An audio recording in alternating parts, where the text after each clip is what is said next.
Briefing is called to order at this time. Thank you very much for your presence here. Good evening and happy holiday season to everyone.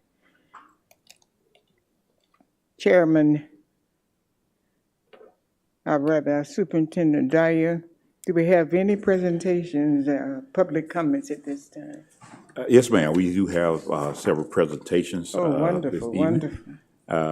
We want to recognize several schools who have been recognized as PBIS distinguished schools, Dougherty County Schools. So that's a significant achievement, and it's directly aligned with our strategic priority number 3, with student wellness.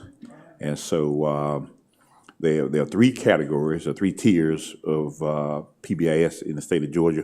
One, the first being emerging, that's for beginning stages, meeting some criteria. Then you have operational, implementing with high fidelity and meeting key data metrics. And then distinguished, exemplifying best practices and achieving the highest recognition. And so the schools that we're about to recognize tonight have achieved the distinguished level of recognition and having earned or exemplified best practices in PBIS. And that's no light task. That's a lot of work from a lot of people. We appreciate the leadership and their commitment to meet the needs of our students. So without further ado, we'll go to the podium and make the announcements. Very good. And if board member, Madam Chair, if you don't mind meeting in, and if any board member wants to come down with their school that they represent, come to please feel free to do so. All right. All right. Yes, sir.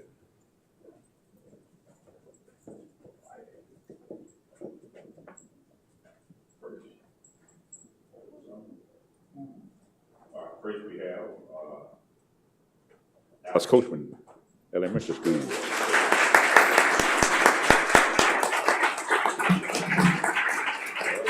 And we have assistant principal and PBIS coordinator. And you get your certificate and your campus card. Yeah, right there.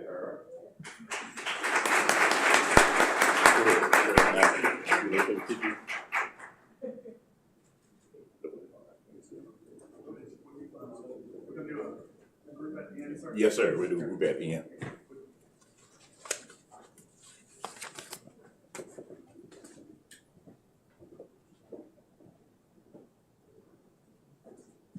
Next, we have Lake Park Elementary School. Dr. Tina Bush and Miss Tina Hood, PBIS board.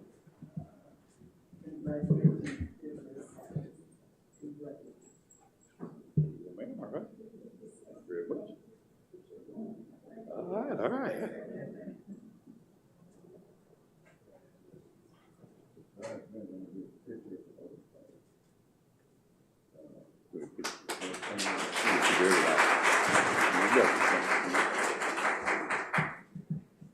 Next, we have Lincoln Elementary Magnet School.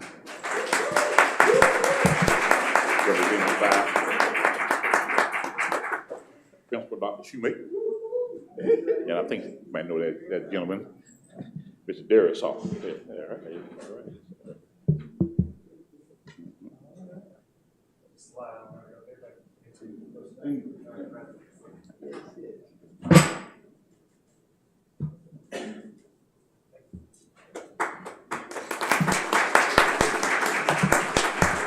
Next, we have Martin Luther King Jr. Elementary School, Principal Jonathan Johnson. And a group of people. All right. Ms. Ray is Ms. Jackson, assistant principal. There you go, ma'am. Yeah. Ms. Ray. Ms. Ray, I'm Ms. Ray, the coordinator. All right. There you go. All right. Tall guy in front.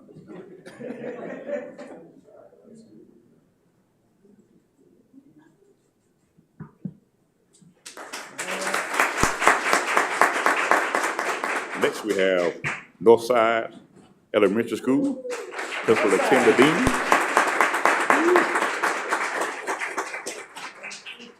Miss Dr. Hill is a PBS coordinator.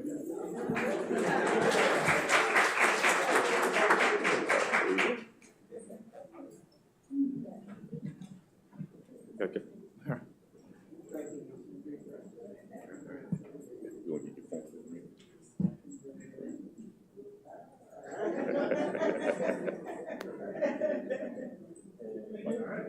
Go get your picture. We gonna give it.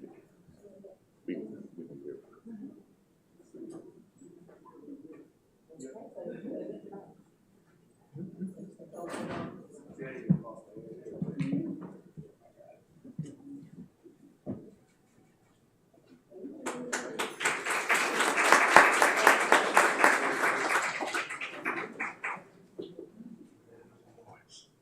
Next, we have Raven Springs Elementary School.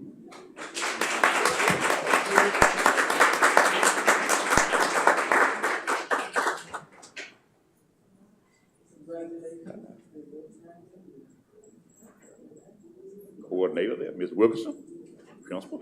All right, man. All right. And our two APs. I get you.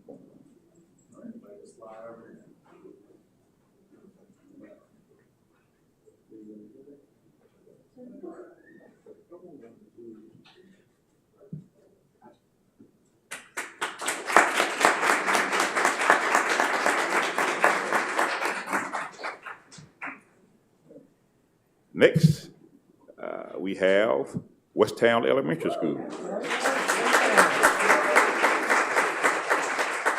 Dr. Nikisa Howard, AP, and where's Ms. Banks? Right here, Ms. Banks is the coordinator. All right. I gotta get you. Work. There you go.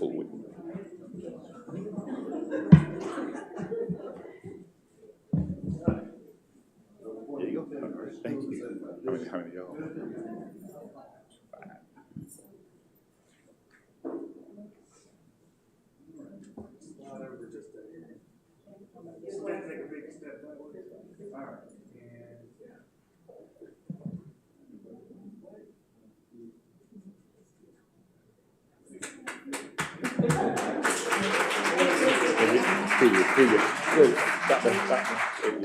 How many of y'all was it? 4 or 5?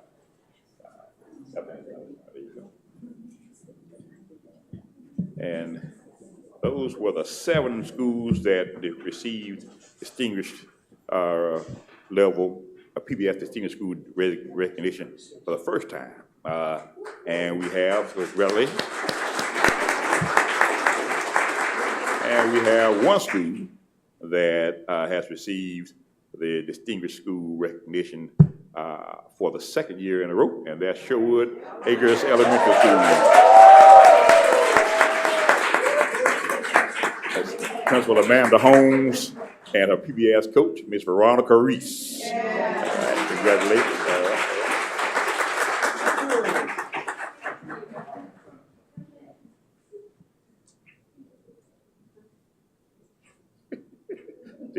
Ms. Brooke said you all in her way, JD. Congratulations to each of you. And the schools do tremendous work to make this happen, and they're in the trenches every day. But we do have some guidance at the district level, and Miss Lindsay Mutterbrooks is our ambassador. So come on up, Ms. Mutterbrooks. Get your point. All right. Right here in the front, and all the principals and PBIS coordinators can come up and take your picture.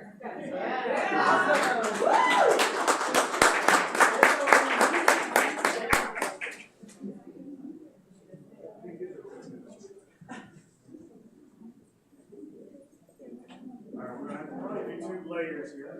You guys are so numerous here. If we could squeeze in between. Give me there. Holding the in between folks. Every other hand.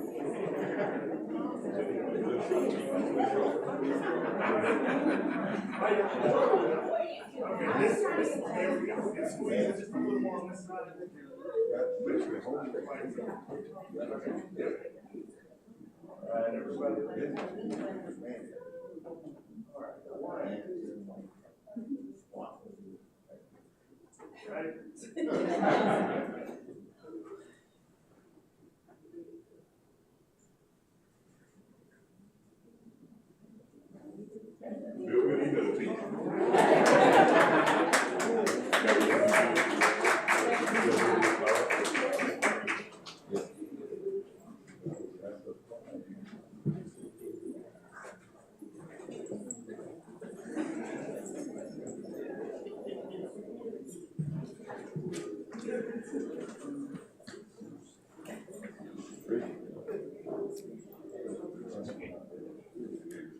We celebrate you. We're excited about what you've achieved and what you're continuing to sustain and achieve further.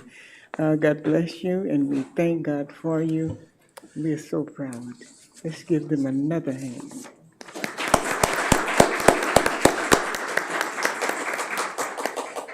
And Madam Chair, that's all we have in terms of presentations. And I know that everyone who receives their certificates and coins would love to stay for the duration of the meeting. I do know, however, they have school tomorrow, and so they may want to go back and do some work to prepare for the beautiful children that they serve. So we'll take a brief recess, but that's okay. To give them time, those that wish to leave. But if you want to stay, feel free to stay for the duration of the meeting. But if you need to leave, feel free to do so. We will not be offended. But know that we will keep you.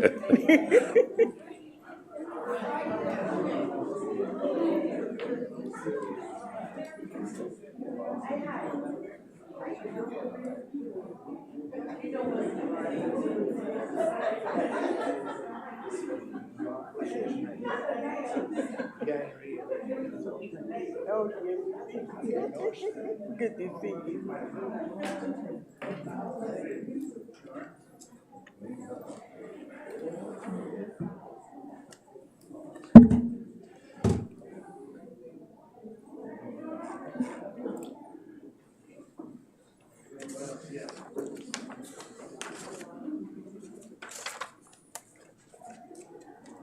At this time, we will review the agenda items to give all board members an opportunity to ask questions or make comments. And of course, we will need, I believe, an executive session, Mr. Superintendent. For personnel, yes, ma'am. Thank you, Connie, for personnel litigation. Board members, do we have questions or comments about the agenda? Agenda item number 1. Minutes of the regular board meeting held on November 10th, 2025. Item 2. Item number 3. Items 4, inclusive of A through C. Items number 5, inclusive of A through B. Item number 6. Items number 7, inclusive of A through C. Madam Chair, just a few comments. Please. On item A. That's the adoption of the millage rate for the 2025-2026 fiscal year. And of course, the board made its desire known to roll the millage rate back again. This will be the 8th year out of 9 that the millage rate has been decreased, reduced by the board. And we certainly appreciate your stewardship and your continued recognition of the taxpayers of Dougherty County. Indeed. And I'm sure they appreciate that as well. And then the next item on the agenda for item 7 is the quitclaim deed for the resolution to approve a quitclaim deed for 1 acre of property adjacent to the property where Morningside Pre-K Center is. That's for the city to build a recreation complex that will be jointly used by the city Parks and Rec and the Dougherty County School System. Okay. And then item 7C, I through 4I, 4IV, those will be discussed a little later with Dr. Finley during the superintendent's presentation. And that's all, ma'am. Thank you, Connie. Any questions, members of the board? Any questions? Any discussion necessary for any of the board items? None?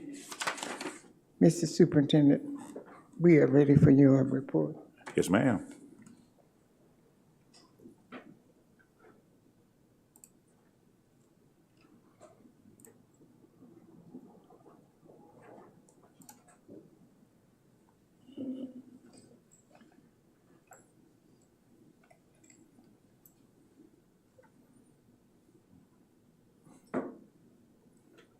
All righty.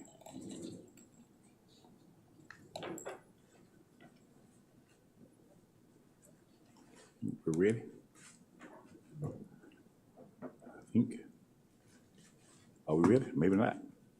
You do this.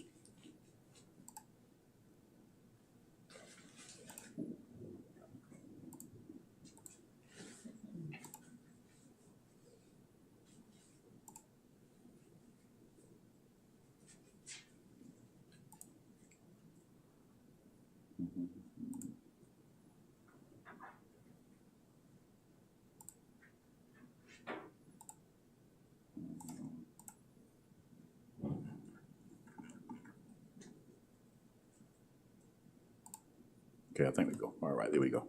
All right, Superintendent's report update, December 8th, 2025. The vision of the Dougherty County School System is that we're a destination school system that, in collaboration with families and community stakeholders, provides quality education and social development experiences that empowers graduates to be successful and impactful contributors to society. Our mission is to meet the academic and non-academic needs of our students with rigorous and relevant educational experiences that equip them to succeed in life. And our strategic priorities include early literacy, academic rigor and relevance, student wellness, and investment in human capital, and family and community engagement. Our topics of discussion this evening will be our strategic plan update. Of course, you know the board has already adopted the priorities of the strategic plan, as I just mentioned. The leadership, we have captains of each strategic priority, and they've developed initiatives and action plans associated with those initiatives. And Dr. Finley has drafted some goals, measurable goals, that we'll be finalizing between now and the next board meeting. And so those will be presented to you at the beginning of January. We also have SPLOST bonds. That process, as you know, we had a SPLOST referendum that was passed over a year ago during the last election. And part of that included the selling of general obligation bonds to fund projects in advance of the SPLOST revenue coming in, and we'll pay those bonds off as the SPLOST revenue comes in on a monthly basis. And this is the preliminary financing schedule. We distribute the revised preliminary official statement. That's what that POS stands for, preliminary official statement, and provide comments on those the week of December 15th. We'll send the credit packages to the rating agencies and prepare for a ratings call. January 5th, we'll have a conference call with the rating agency. On the week of January 15th, we'll receive our rating, and we have our due diligence call and finalize the preliminary official statement. Then the week of January 19th, we'll print and electronically distribute the preliminary operations official statement on that Tuesday. And then the week of January 28th, we'll receive our bond pricing. On the 28th, the bond resolution adopted by the school board and bond purchase agreement executed. On the 29th of January, and they will distribute the draft closing documents. And then on February 2nd, we anticipate that the county commission will adopt the tax levy resolution at its regular meeting. On the 2nd, we'll print and electronically distribute the final operating official statement, provide comments on closing documents, and distribute the final closing memorandum. And then on the week of February 29th, we have our preliminary or pre-closing on Monday, February 29th, with the closing happening on Tuesday, February 10th. And we have, the board approved, or the voters approved, bonds up to $150 million.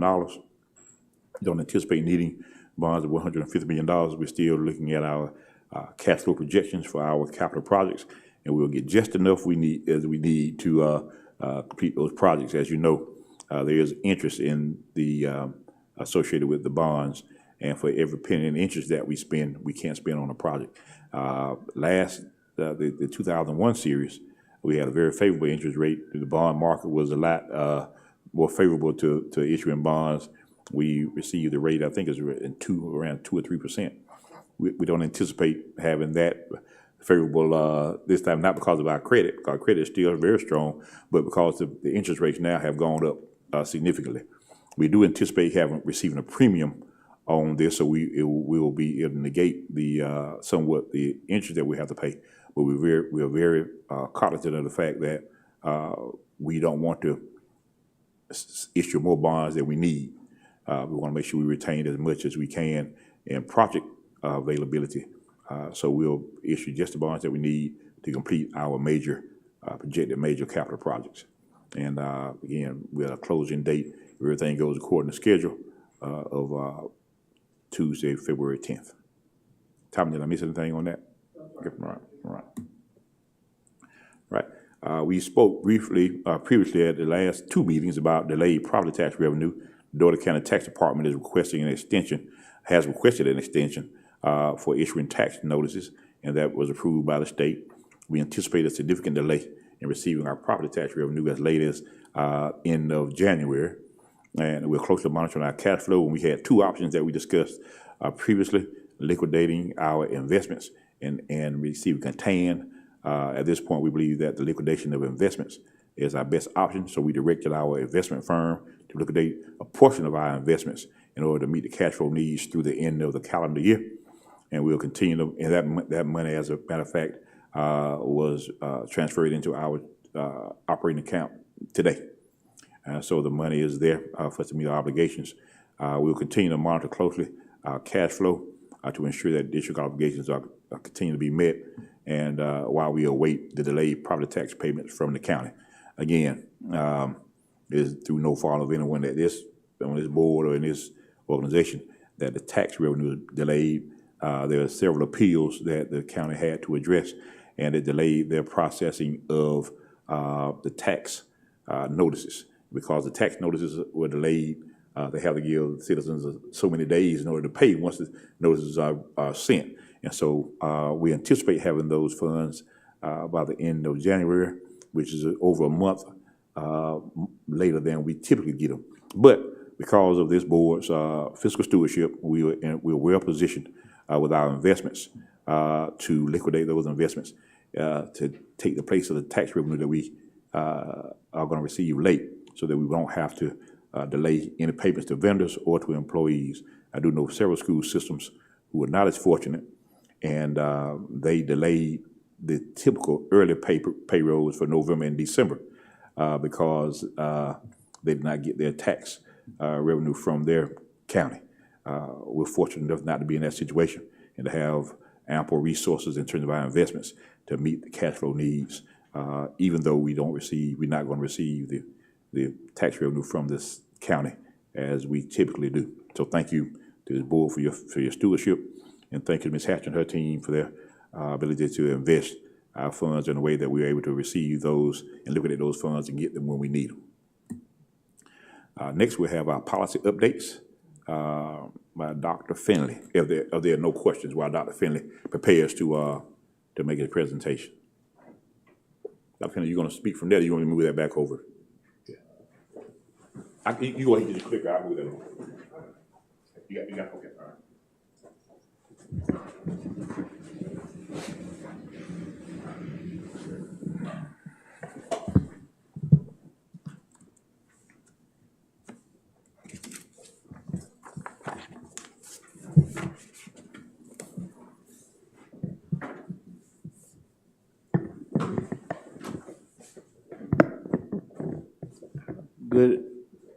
Good afternoon, esteemed Board of Education, Superintendent Mr. Dyer, district and school leaders, community stakeholders, parents, students. It is an honor to come before you today to provide an update regarding our policy revision process. I first want to take the time to thank you, a wonderful board, for your commitment to strong governance as it relates to our policies and ensuring that we have strong policies to run our district. In addition to that, I want to take just a moment of privilege to thank the team that I've collaborated with as it relates to our policy process. In particular today for sessions D, E, and F, and also the electronic device policy that we will discuss. Ms. Wilkerson, Ms. Hatcher, Mr. Davis as it relates to cell phone policy, and Ms. Thompson. I just want to give a thank you to them for their collaboration. And also, I know they collaborated with their teams, so their teams as well, that they went back and collaborated with to provide feedback to help with this process. With that being said, we'll get started. I didn't provide you with 1,000 documents today, just three. But we will start with the chart, the DCSS policy revision document, which provides Georgia School Board Association's recommendations, their rationale, and also it provides DCSS recommendations that we have before you today and rationale on this particular chart. And JD, if you can pull up on the screen. So I want to start and reconnect back to Georgia School Board Association's position with a number of their recommendations. They recommend that we consider abolishing policies that are law, or that with law is going to be adjusted over time. Our position and our recommendations with a number of the policies that they're recommending abolishing is for us to retain because we want to be transparent and we don't want our stakeholders to have to go and search for everything to find information. So I just wanted to reconnect back to that position of Georgia School Board Association and also the position that we have. There are some policies where we do agree with abolishing, but what you will notice is that some language is inserting into other policies. And there are also some policies where we believe that it can go in our district handbooks so that we still have access to it and we're still gonna make it accessible to our stakeholders, but it doesn't necessarily need to be a policy at this point. So we'll start on the particular document on the screen that you have in front of you. I'm gonna highlight just a couple of policies. There's a lot of them, and then I'll open it up for questions and discussion after that, if that's okay with you. The first policy I want to talk a little bit about is policy DCL. It's our fund balance policy. And that policy, you also have in your folder, you have the actual policy booklet. I think it's on page 10 or 11 in your booklet if you want to flip to that page, just to let you know for reference. But I wanted to ensure that I highlighted this policy because we do recommend some updates with this particular policy. Within the policy, as it currently stands, we have inserted in our current policy an 8 to 12% target or range for our fund balance. And what we're recommending, and this is connected to the Government Finance Officers Association's best practices, we're recommending that we increase that range to 15 to 25%. Because that's best practice. And that speaks to having 60 days as it relates to a fund reserve versus having 20 to 30 days, which is the 8 to 12% that we currently have in the language in our current policy. So again, the recommendation to increase that target range for our fund balance, and that's excluding restricted and unspendable funds. We want to increase from 8 to 12%, that range, to 15 to 25%, because it is a best practice, and we did that research as it relates to the Government Finance Officers Association as a best practice. So that's the first policy I wanted to speak to. Are there any questions related to that? The next policy is DIB. This is a new policy, and not necessarily new language, like we do have language in our policies that speak to this, but it's a new policy as it relates to the way it's organized. So DIB, which is financial reports and capital assets. The financial reporting part, again, we do have that in our policies, but this speaks to a scheduled reporting as it relates to our finances, as it relates to expenses, and as it relates to our capital assets. So expenses and expenditures and revenue reporting on a consistent basis. That's what it speaks to as it relates to reporting. And capital assets is the way that we manage our capital assets.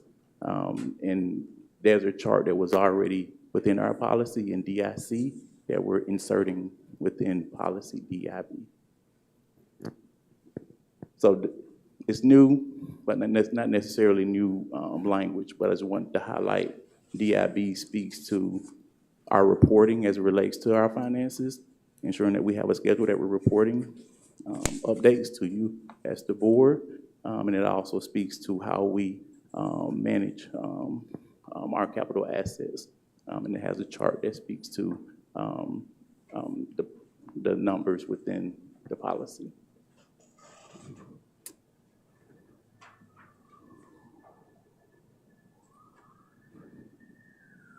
The next policy that I will speak to is DJE currently, which is our purchasing policy.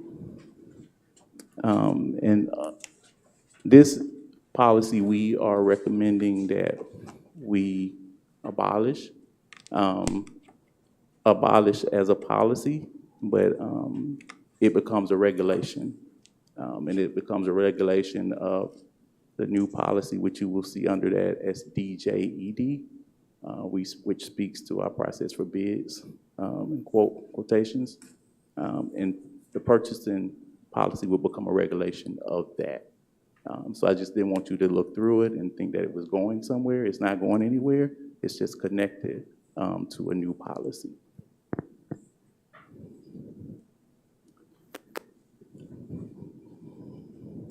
And the last one that I will lift is policy DK.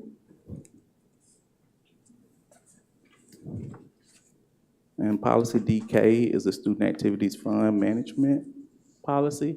And we do have a policy for our student activities currently, but this is an updated policy from Georgia School Board Association that we're recommending that we utilize.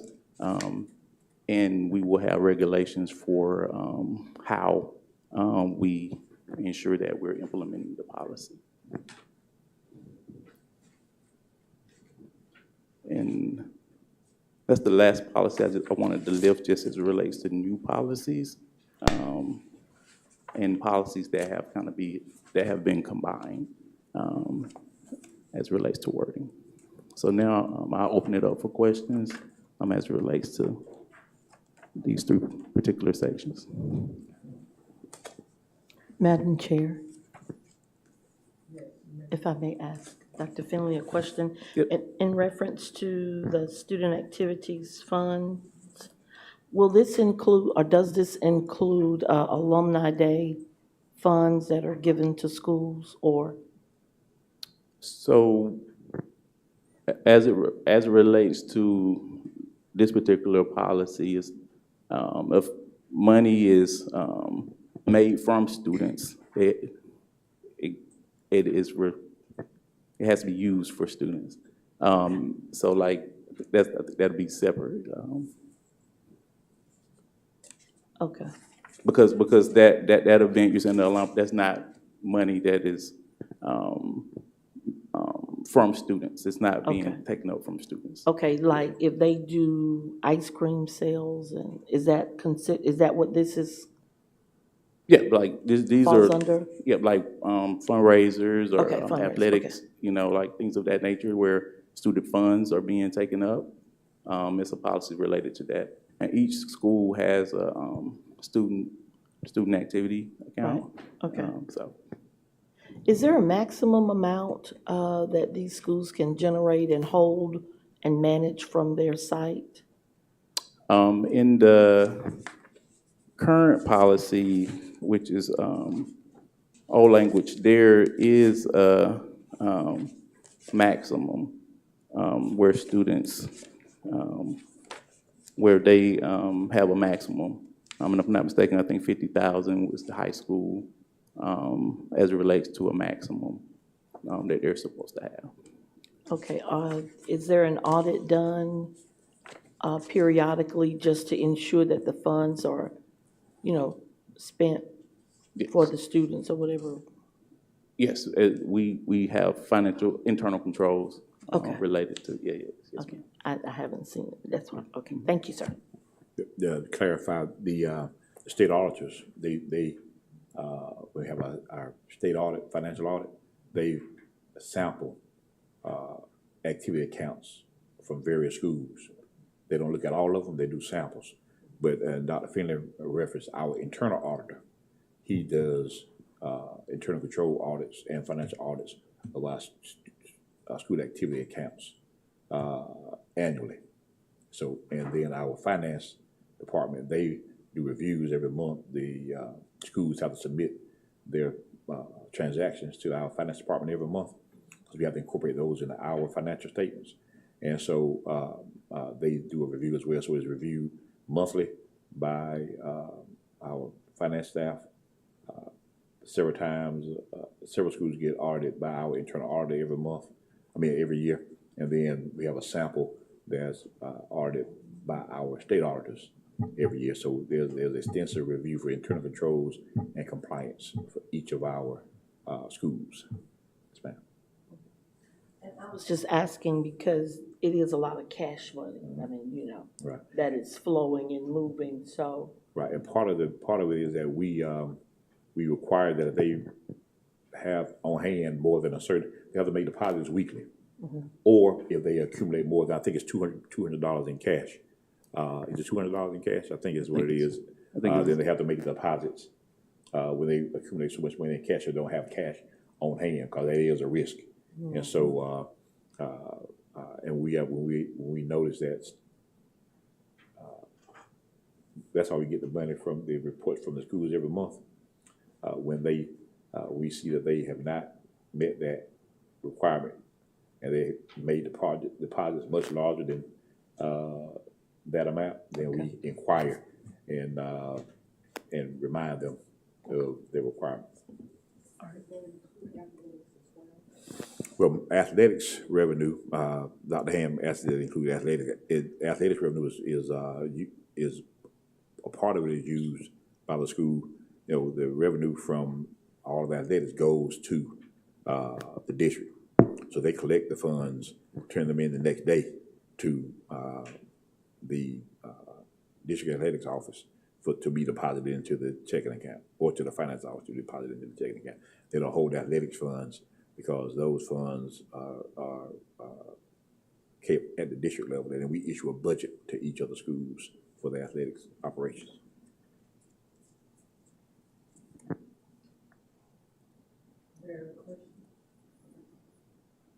I did know one thing that I missed in reviewing this. I apologize, Dr. Finley. On page 33 on policy DJD, it speaks to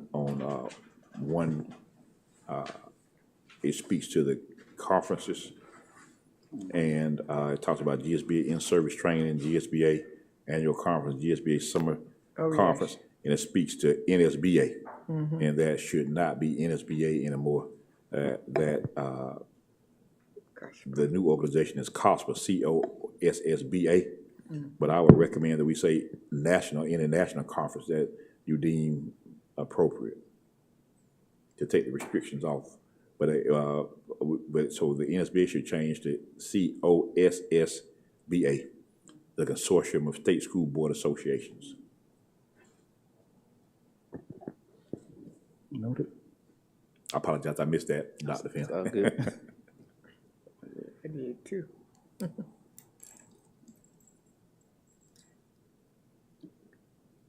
That's all I have. Okay. Any other questions for D through F? All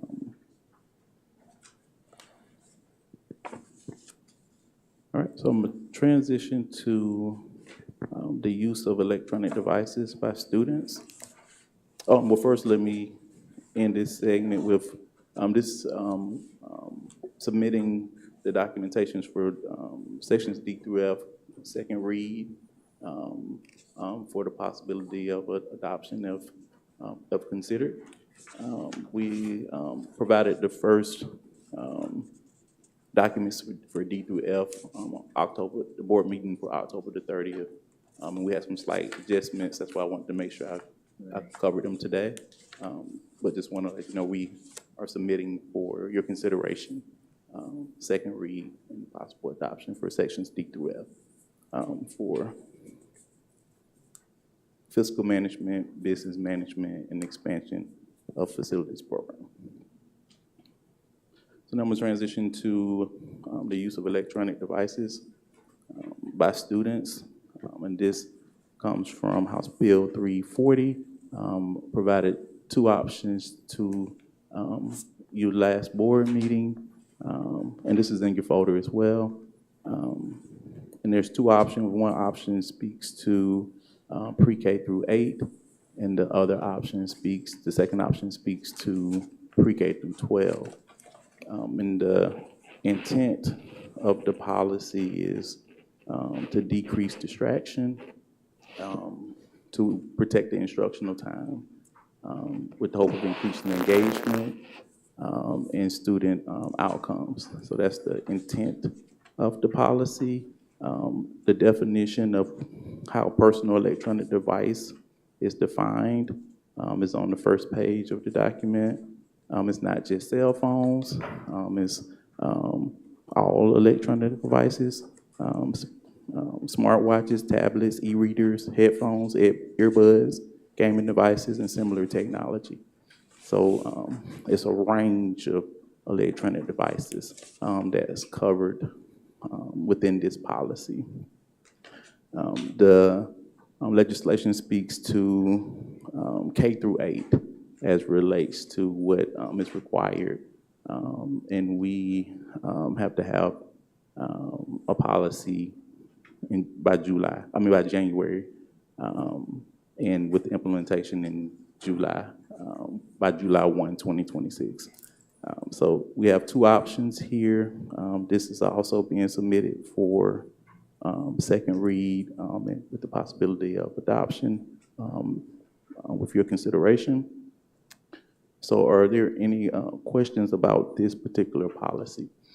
And again, option 1, pre-K through 8, and it speaks to no electronic devices, bell to bell, for pre-K through 8. No, that's during transitions. If they transition, that's during lunch.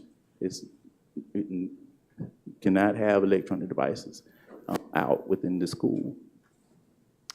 And option 2 speaks to pre-K through 12, with the no electronic devices with the exception of lunch, for 9 through 12. Pre-K through 8 will still be the same, if approved for the pre-K through 12.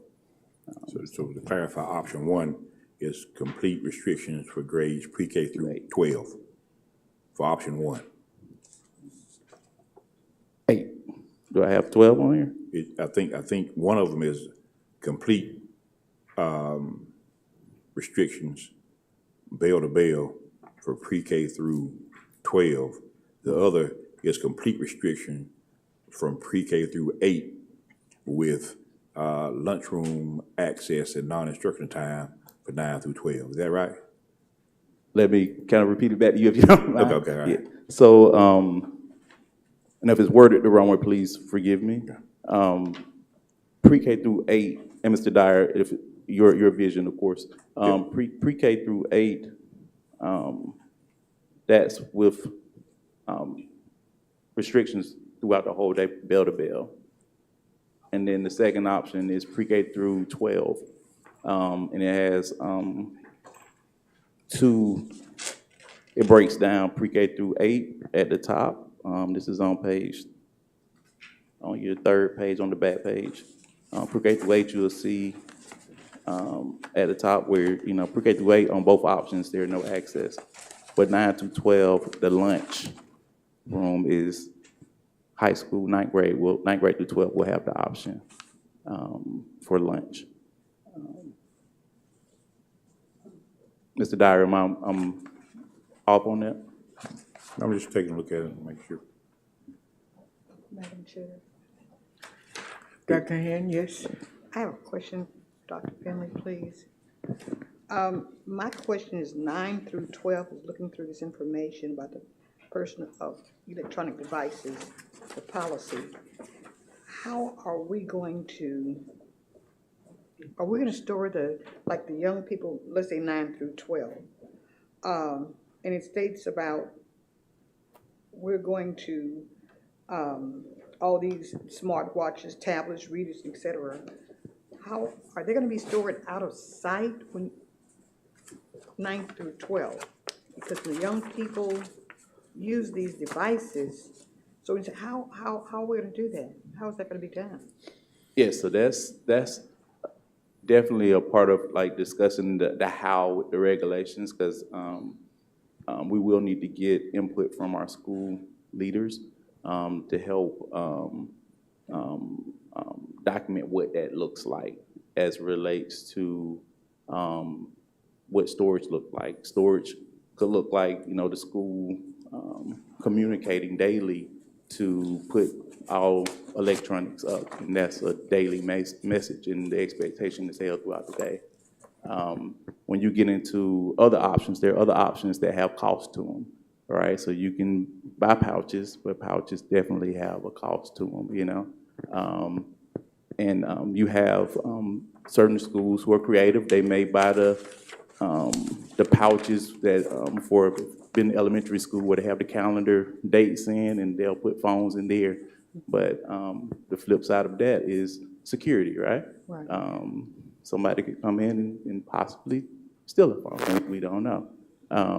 So that's something that, with collaboration with school leaders, district leaders, and feedback from our teachers, that we will have to work and pan out through our regulations of the policy.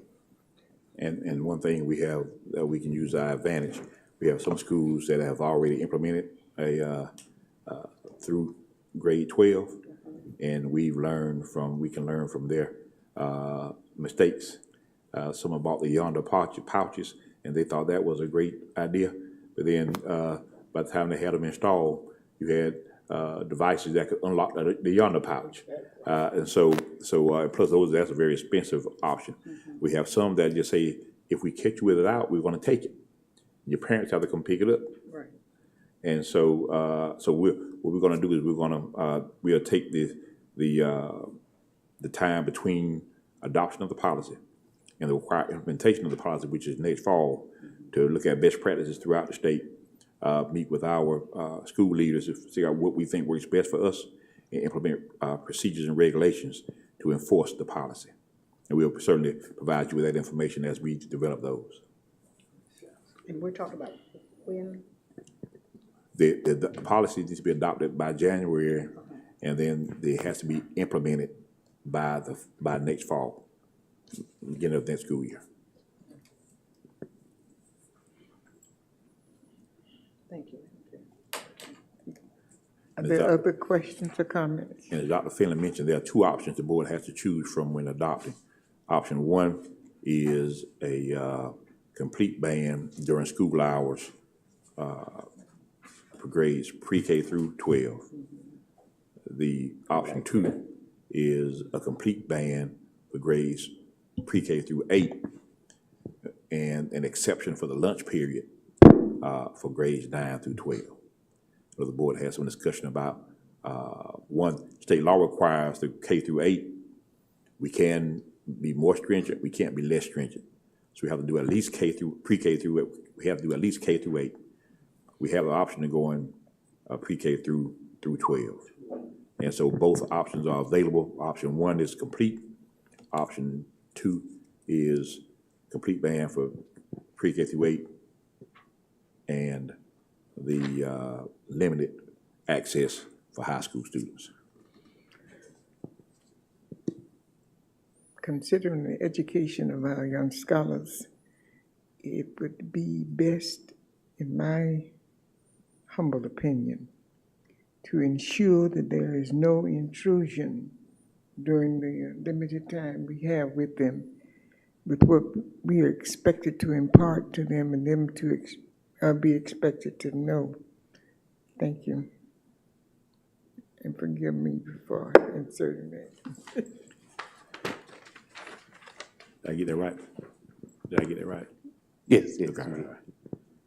So we do need to, when it comes time for the motion to adopt, we would need to know whether you want option one, which is the complete ban, or option two, which is the tier. Thank you very much. You have well informed us, and we do appreciate it. Thank you.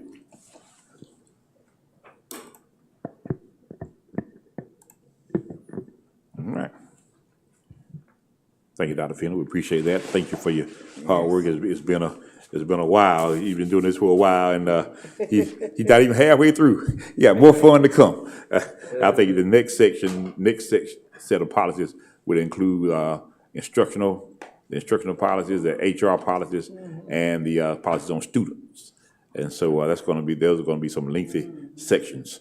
And so they probably won't be presented to you for the first read in January, the first meeting in January, perhaps the second, maybe even in February. Because we're going to make sure our goal is to get it done as quickly as possible, but also as thoroughly as possible. Yeah. So we're not going to rush it to have it done. Okay. We'll make sure we give you quality. And just as much research as we did, Dr. Finley led, this time he's going to do just as much as he needs to with the next sections to ensure that we give you a combination of what's best practice and what we think works best for us. Thank you. All right.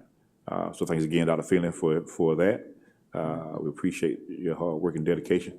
And you stick to it because I tell you what, sometimes when people slip deadlines, Dr. Finley he's very artful in his language, and they say, yeah, I appreciate you and I understand your the deadlines you're working on, but this is a firm date, and so we don't have time to slip. So I really appreciate that, yes. And I think when people get the email, they feel good about it after they realize.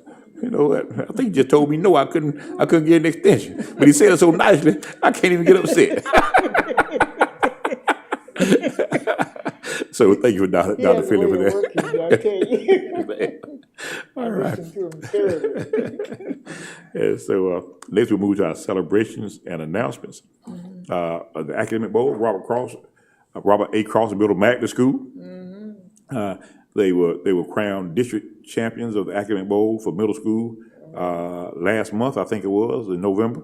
And this past weekend, They competed in the Page Regional Academic Bowl against schools as far north as Columbus and as far south as Cook County, and they won the region competition. So now they'll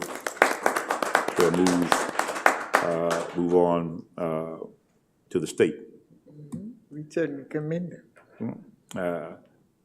Georgia Public Broadcasting has spotlighted our gifted program, and on December 3rd, in partnership with the Georgia Department of Education, they visited Lake Park to film an episode of a new educational series titled Gifted in Action. And so the series aims to showcase innovative teaching strategies and gifted and advanced classrooms across Georgia. So congratulations to Lake Park. And we've already recognized in person our 8 PBIS distinguished schools in the Dougherty County School System, including our 1 school that has received that for 2 years in a row. So congratulations to those schools. You see them on the screen there. And we had 2 DCSS robotics teams that will progress to the super regionals. There was a regional competition hosted at Monroe High School for elementary schools to compete in the robotics competition. As you can see, both Sherwood Acres Elementary School, the Sherwood Biters, and the Robert Harvey Bulldog Bots won the Champions Award in their the 2 tournaments, Tournament A, Tournament B, respectively. And they will go on to compete in the super regional competition early in 2026. So congratulations to them. Now, as you look at the information on the screen, you'll see that we have several schools, including International Studies, Northside, Westtown, Lake Park, Lamar Reese, Turner Elementary, Lincoln Elementary, Raven Springs Elementary, and McKean Elementary, all received recognition, some awards during the tournament.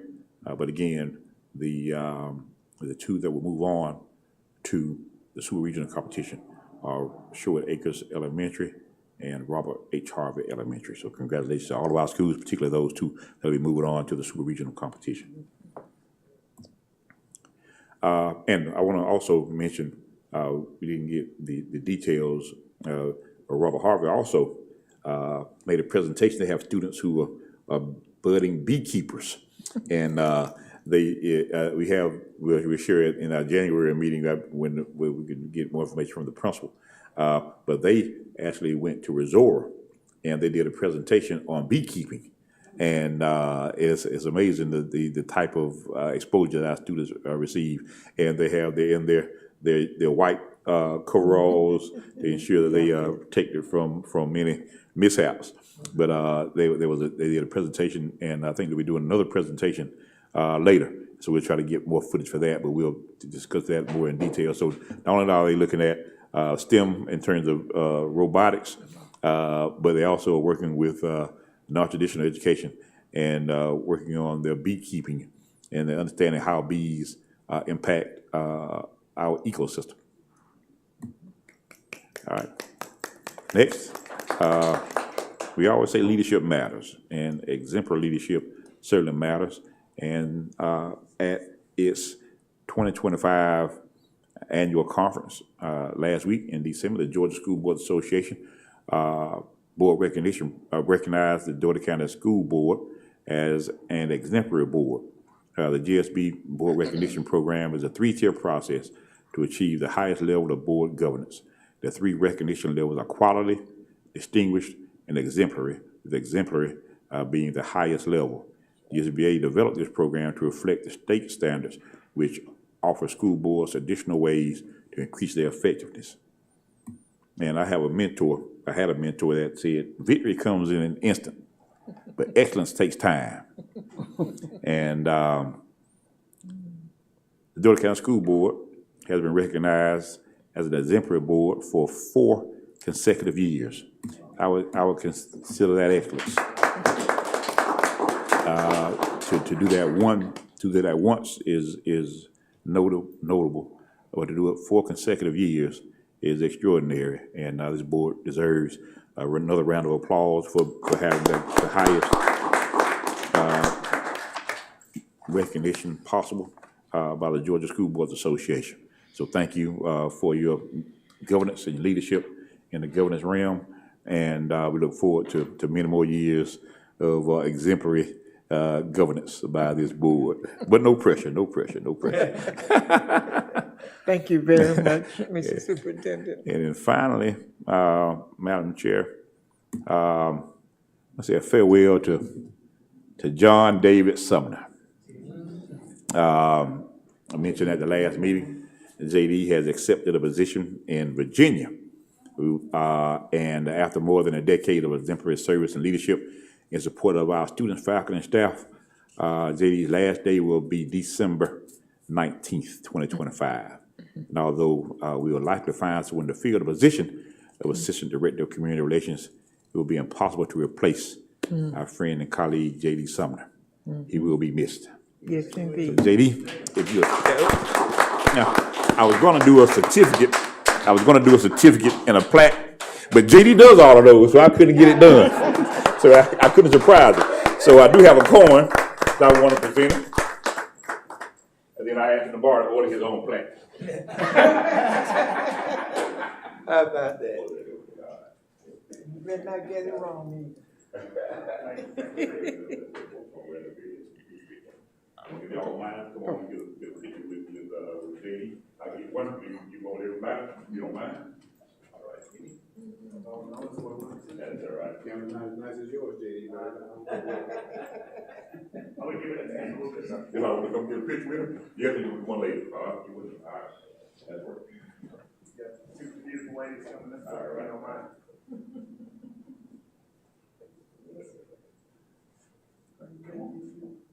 Give me a hug. She's gonna visit you in the jet. We got space for everybody. Oh, don't be straight. I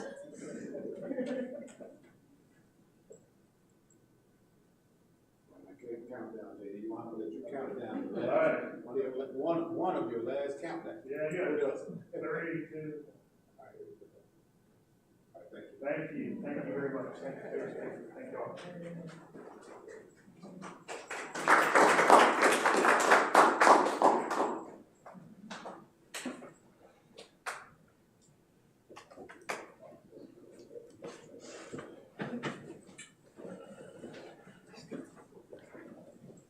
Madam Chair, Yes, please.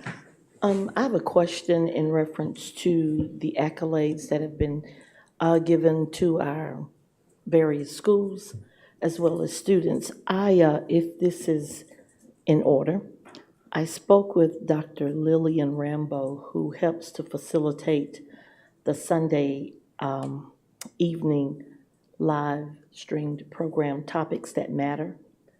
And I was wondering if we could share that information with them to give shout outs to our school system and the accomplishments. I know we have the marquees, but I listen to the program for information, and there are a lot of people who are on there. And so to help to toot our own horn, would it be possible to share that information with them to do, or if our superintendent is available? Yeah, Madam Chair, I'm typically on that show twice a year. We talk about initiatives usually aligned with our strategic plan, but we can certainly provide information to them for recognition during the end of the program, anytime they feel appropriate, is appropriate. And we can begin to send that information to them on a monthly basis or however they would like it. Yes, that's certainly Well, something we can do. I would like for it to be relevant, to be current. So the information here this evening, if Dr. Rambo can get it for Sunday's airing, that certainly would be a plus. And as often as we get current information for our students and staff and schools, I would like to hear that on there. We can certainly do that. We can certainly provide it to them. Yep. Okay.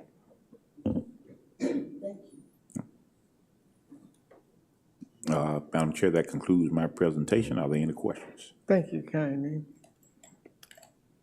Are there any questions or comments for the superintendent? Mr. Superintendent, we are grateful for the energy you bring to us and encouragement as well. A lot of people still hounding him at these conferences, so we are careful to ensure that his allegiance to this county remains intact. Thank you very much for what you do. We really appreciate you. We'd like to move now to ask for a motion to adopt the agenda for this evening. Madam Chair, Yes, I Dr. move that we adopt the agenda for today. Thank you. Is there a second? Madam Chair, can I respectfully ask you to call the meeting to order? Oh, Or we wouldn't approve this. oh. The meeting is called to order. It's a little technical matter. So we need this thing. And now, may we have that motion to adopt? Well, we Oh, let me see, what's it? Sir? stand for the, Can we stand for the pledge? Yes. A moment of silence and then the pledge. Yes.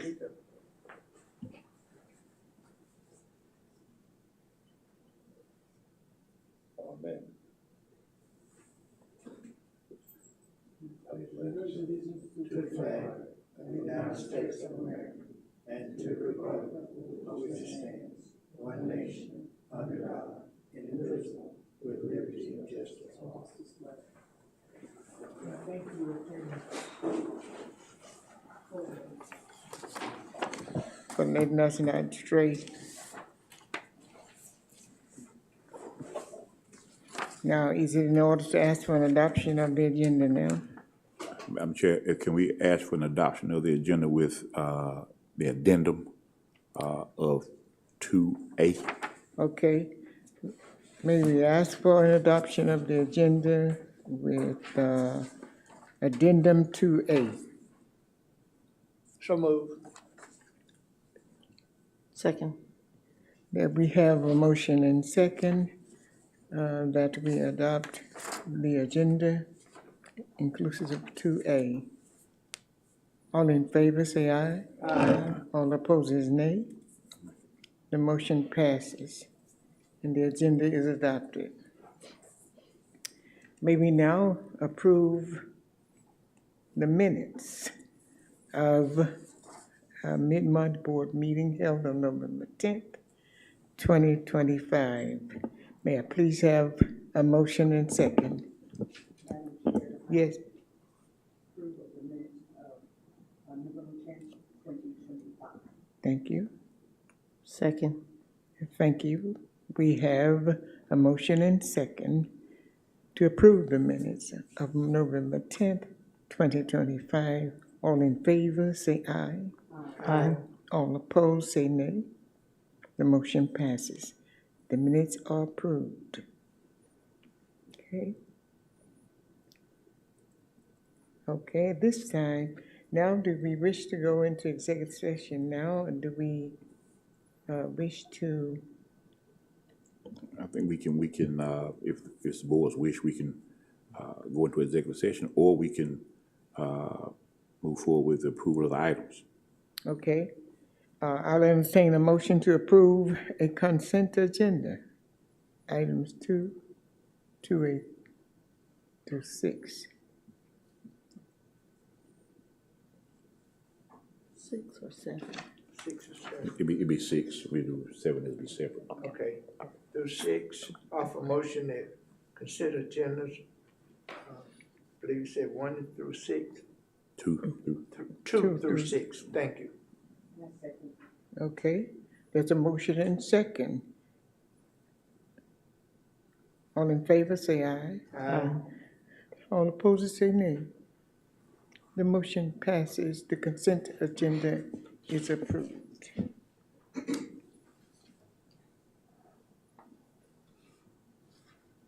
All right. And now I'll entertain a motion to adopt items 7AD, is that correct? Attorney, do we have to adopt each resolution separately, or do we adopt all of them together? Let's adopt 7A separately, and you can adopt the other policies. 7A separately? Yes, ma'am. Ma'am, Mhm. if you don't mind. I don't mind. And then we'll adopt the others? One in one motion. Okay. Offer motion we adopt 7A.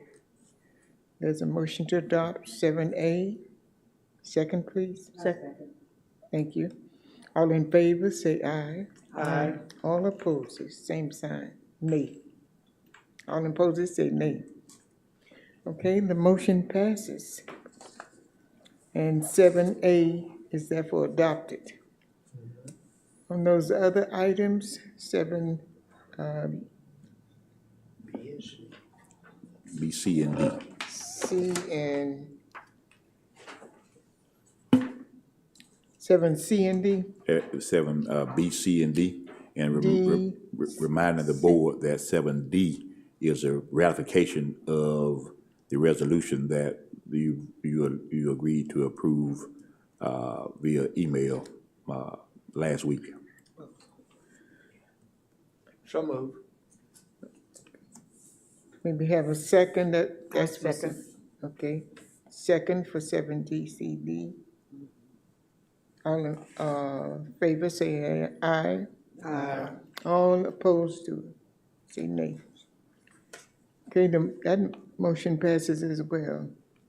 And those items are 7, B through D are adopted. Okay.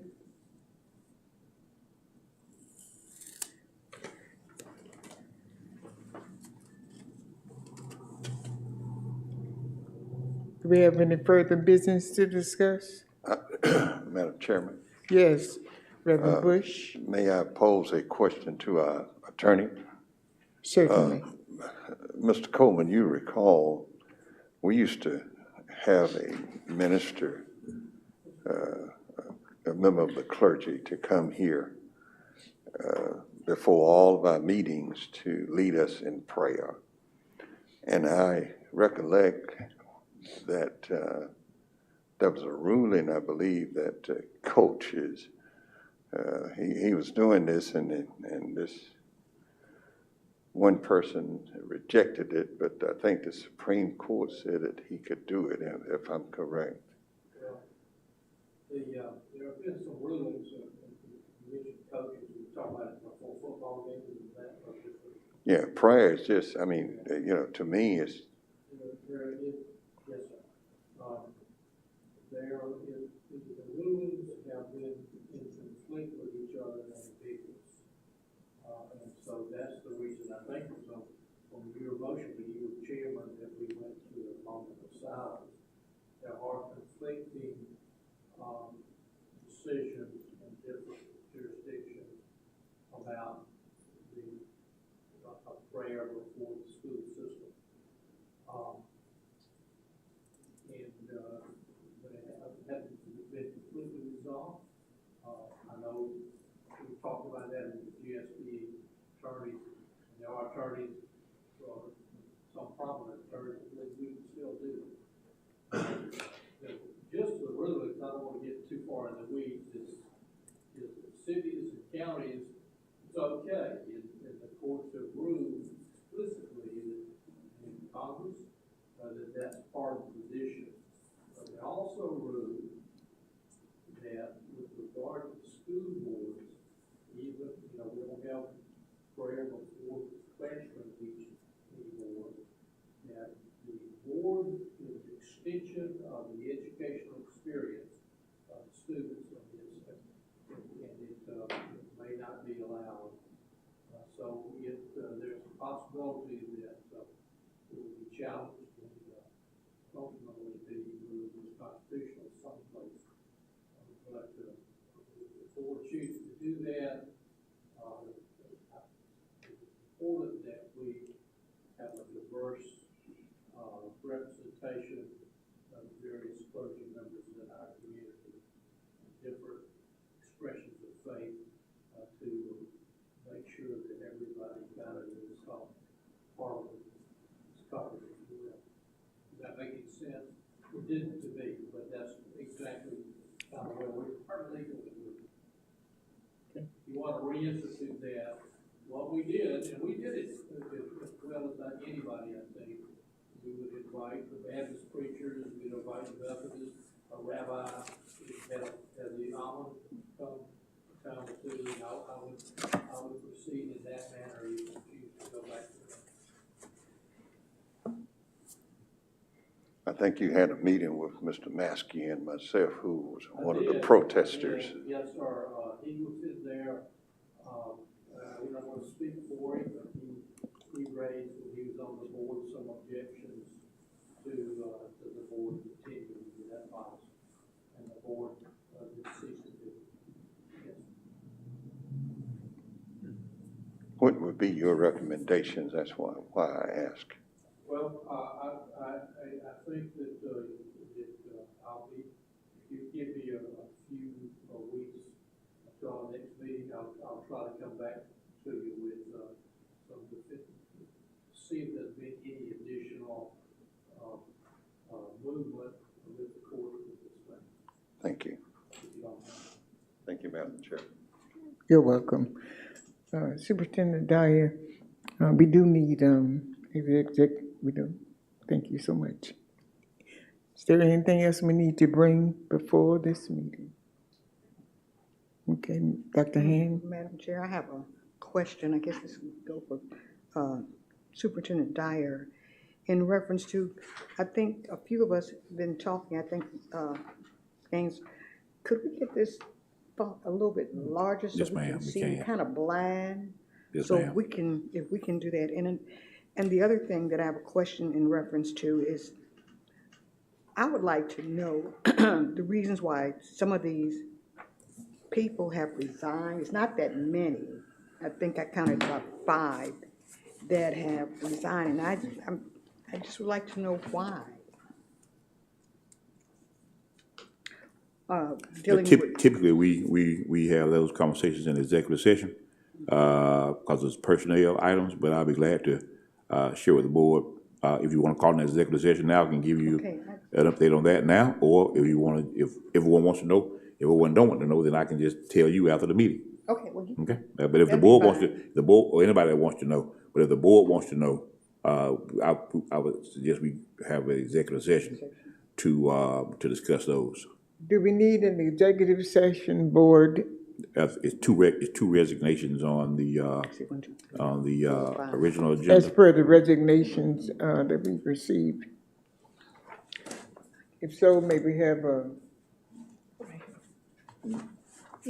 motion and second? I offer motion that we go into executive session for personnel questions. Second. Okay, there's a motion and second on the floor that we go into executive session. All in favor? Aye. Aye. All opposed? Nay. The ayes have it. The motion is approved. If we go into executive session, so it is.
no further business before the board, may we please have a motion to adjourn? So move. All in favor, say aye. All opposed, say nay. Yeah. Motion is approved and we are adjourned.